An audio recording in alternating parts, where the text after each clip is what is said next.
दोस्तों नमस्कार। जैसी करनी वैसी भरनी, पाप किया है उसकी सजा तो मिलनी ही मिलनी है। थोड़ी कम थोड़ी ज्यादा, आज नहीं तो कल वो आपको मिलेगी ही मिलेगी। सुशांत सिंह राजपूत मामले में बॉलीवुड का पूरा काला सच सभी के सामने आ चुका है। हमाम में सभी नंगे हैं, ठीक उसी प्रकार से बॉलीवुड के 90% कलाकार सभी के सभी ड्रग्स लेते हैं। ये बात कंगना रनावत के साथ एनसीबी ने भी साफ साफ कह दिया है कि बॉलीवुड के जितने भी कलाकार हैं वो ड्रग्स मामले में इन्वॉल्व है। और धीरे धीरे जिस तरह से एनसीबी की जांच चल रही है, एक के बाद एक बॉलीवुड के कई कलाकारों के नाम सामने ही निकलते चले जा रहे हैं। करण जौहर के घर इतनी बड़ी ड्रग्स की पार्टी होती है, उसका वीडियो हम सभी ने बहुत पहले ही देख लिया था। हालांकि इस मामले में मैं जया बच्चन के बारे में कुछ भी नहीं बोलना चाहूंगा, क्योंकि वो एक सठियाई हुई औरत है। उनका दिमाग कब सटक जाता है, वो कब क्या बोलती है, इस बात की उन्हें जरा सी भी जानकारी भी नहीं होती है।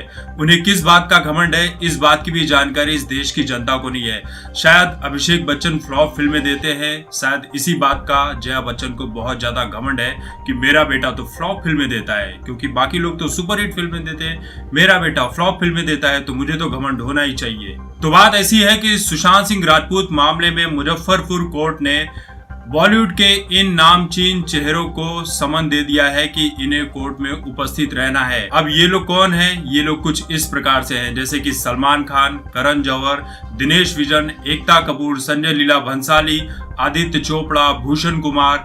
ये सभी लोगों के ऊपर वहां के एक जाने माने वकील है। उन्होंने 17 जून को एक केस फाइल किया था, जिसके हिसाब से मुजफ्फरपुर की कोर्ट ने इन सभी को समन भेजा हुआ है कोर्ट में उपस्थित होने के लिए।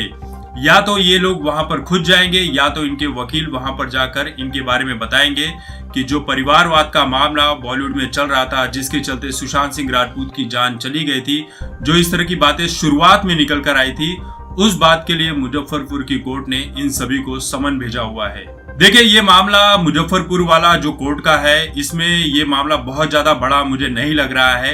इनके वकील जाएंगे और शायद ये मामला वहां तक तो सुलझ जाएगा, लेकिन एक बात तो माननी होगी कि बॉलीवुड का जो काला और घिनौना सच है वो सभी के सामने आ चुका है। ये कितना भी अपने आप को सही साबित करने की सोच ले, लेकिन बॉलीवुड का एक एक कलाकार इस मामले में गुनहगार है। उन सभी के ऊपर उंगलियां उठ चुकी है। जो लोग ड्रग्स मामले में शामिल हैं, जो लोग सुशांत सिंह राजपूत मामले में रिया चक्रवर्ती को समर्थन दे रहे थे, रिया चक्रवर्ती को बहुत बड़ी देवी बता रहे थे कि रिया चक्रवर्ती के साथ बहुत बड़ा गलत काम हो रहा है, लेकिन जैसे ही रिया चक्रवर्ती ने इन सभी कलाकारों का नाम लिया, उसके बाद से ही बॉलीवुड के सभी कलाकार अचानक से गायब हो चुके हैं। यहाँ तक कि कई कलाकार तो मुंबई छोड़कर या तो दूसरे देश जा चुके हैं, या तो वो लोग गोवा के टूर पर निकल चुके हैं, क्योंकि इन सभी की सिट्टी पिट्टी इस वक्त गायब है। इनका पूरा नाम खराब हो चुका है और आगे भी खराब होता ही रहेगा। देखिए, एक खबर अच्छी सी ये मिली है कि पश्चिम बंगाल के आसनसोल में एक कलाकार है सुशांतो रॉय। उन्होंने सुशांत सिंह राजपूत का पुतला बनाया है। इस वैक्स स्टेचू को वो अपने म्यूजियम में रखने वाले हैं। उनका ये कहना था कि सुशांत सिंह राजपूत उनके पसंदीदा कलाकार थे। उनकी मौत से उन्हें बहुत ही ज्यादा सदमा पहुंचा हुआ है, वो बहुत दुखी थे और वो सुशांत सिंह राजपूत को अपनी यादों में सजो कर रखना चाहते थे। इसलिए उन्होंने सुशांत सिंह राजपूत का जो वैक्स का स्टेचू है उसे अपने म्यूजियम के लिए बनाकर रखा हुआ है। यहाँ तक कि उन्होंने एक बात ये भी कही है कि अगर सुशांत सिंह राजपूत के परिवार वाले ये कहते हैं कि उनके परिवार के लिए, उनके लिए सुशांत सिंह राजपूत का पुतला बनाने का उन्हें परमिशन मिलता है, तो वो ये काम जरूर करेंगे। तो इस बात के लिए सुशांतो राय जी को बहुत बहुत धन्यवाद। देखिए, बॉलीवुड में ड्रग्स की बात चली है तो ड्रग्स के मामले में जावेद अख्तर, इन्होंने पहली बार इस मामले में अपना कोई स्टेटमेंट दिया है। और ये स्टेटमेंट क्या है वो मैं पढ़कर सुनाता हूँ और आप लोग कमेंट करके बताइएगा कि जावेद अख्तर ने जो कहा है इस बारे में आप सभी की क्या राय है। तो जावेद अख्तर ने कुछ ऐसा कहा है, जहां तक ड्रग्स का सवाल है, यह समाज की दुर्भावना है। मैंने इसके बारे में केवल सुना है, मैंने अपनी आंखों से कभी ड्रग्स नहीं देखा है, लेकिन मैंने सुना है कि युवा इसका इस्तेमाल करते हैं, जो यंग जनरेशन है वो इसका इस्तेमाल करती है। यह केवल फिल्म इंडस्ट्री के लिए नहीं बल्कि पूरे समाज की वर्तमान समस्या है, इस पर गौर किया जाना चाहिए। साथ ही जावेद अख्तर ने यह भी कहा कि उन्हें ये नहीं पता कि ड्रग्स गैर कानूनी है या कानूनी है। मतलब सोचने वाली बात है कि जावेद अख्तर इस बात को गोल मोल घुमाने की कोशिश कर रहे हैं कि एक इतना बड़ा गीतकार बॉलीवुड का, जिसका बेटा और बेटी इतनी बड़ी बड़ी फिल्में बनाते हैं, जावेद अख्तर को इस बारे में नहीं पता है कि ड्रग्स क्या चीज होती है। तो ये बहुत सोचने वाली बात है कि जावेद अख्तर जैसे महान हस्ती को ये बात पता ही नहीं है कि ड्रग्स क्या चीज होती है। तो इस पर आप कमेंट करके बताएं कि जावेद अख्तर क्या कहना चाह रहे हैं और वो क्या समझाना चाह रहे हैं। क्या वो बॉलीवुड में थाली में छेद वाली बात को बचाने की कोशिश कर रहे हैं कि बॉलीवुड में ऐसा कोई भी छेद नहीं है, जो भी छेद है वो जबरदस्ती कंगना ने किया है या रवि किशन कर रहे हैं? तो आप अपनी कमेंट करके राय जरूर बताइए। दूसरी तरफ एनसीबी की जो टीम है वो पूरे भारत में लगातार छापे मार रही है।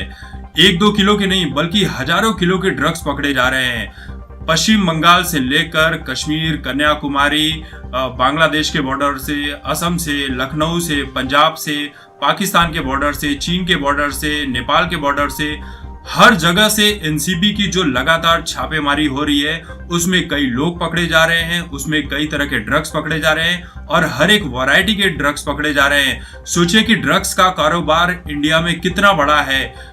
मैं सिर्फ बॉलीवुड की बात नहीं कर रहा हूँ। बॉलीवुड के लोग जो है वो बहुत ही अच्छे क्वालिटी वाला ड्रग्स लेते हैं। अगर वो बीमार पड़ भी जाए, क्योंकि वो ड्रग्स बहुत महंगे होते हैं, अगर ये लोग बीमार पड़ते भी हैं तो इनके पास इतने पैसे हैं कि ये अस्पतालों में जाकर अपना इलाज करवा सकते हैं। लेकिन जो बाकी के ड्रग्स पकड़े जा रहे हैं ये बहुत ही सस्ते वाले ड्रग्स है। सस्ते तो मैं नहीं कहूंगा, वो महंगे हैं, लेकिन ये ड्रग्स किन के लिए है? ये है मध्यम वर्गीय लोगों के लिए और गरीब लोगों के लिए। यानी ये लोग भी आसानी से इस ड्रग्स का इस्तेमाल कर सके और इस देश की जो अर्थव्यवस्था है उसको पूरी तरह से बर्बाद कर सके। और इस देश की जो यंग जनरेशन है उसको ये ड्रग्स किस तरह से बर्बाद कर रहा है ये हम और आप सोच भी नहीं सकते हैं। कि आपने देखा होगा कि कॉलेज से लेकर स्कूलों में भी आजकल के बच्चे ड्रग्स लेते हैं, स्मोकिंग करते हैं, शराब और सिगरेट की उन्हें लत लग चुकी है, वो कई तरह के गलत धंधों में पड़ चुके हैं। तो इस बात को लेकर मोदी जी ने बहुत ही बड़ा और कड़ा एक्शन लिया है। एनसीबी की टीम लगातार छापेमारी मार रही है और मुझे पूरा यकीन है कि मोदी जी इस काम को बड़ी ही ईमानदारी से कर रहे हैं। और आने वाले समय में मोदी जी का सिर्फ एक ही लक्ष्य है कि बॉलीवुड से लेकर पूरे देश में जो ड्रग्स का माफिया का जाल फैला हुआ है वो उसे पूरी तरह से बर्बाद कर देंगे, वो उसे पूरी तरह से खत्म कर देंगे। लेकिन ये ड्रग्स की जो छापेमारी वाली बात है ये लगातार चलते रहेगी।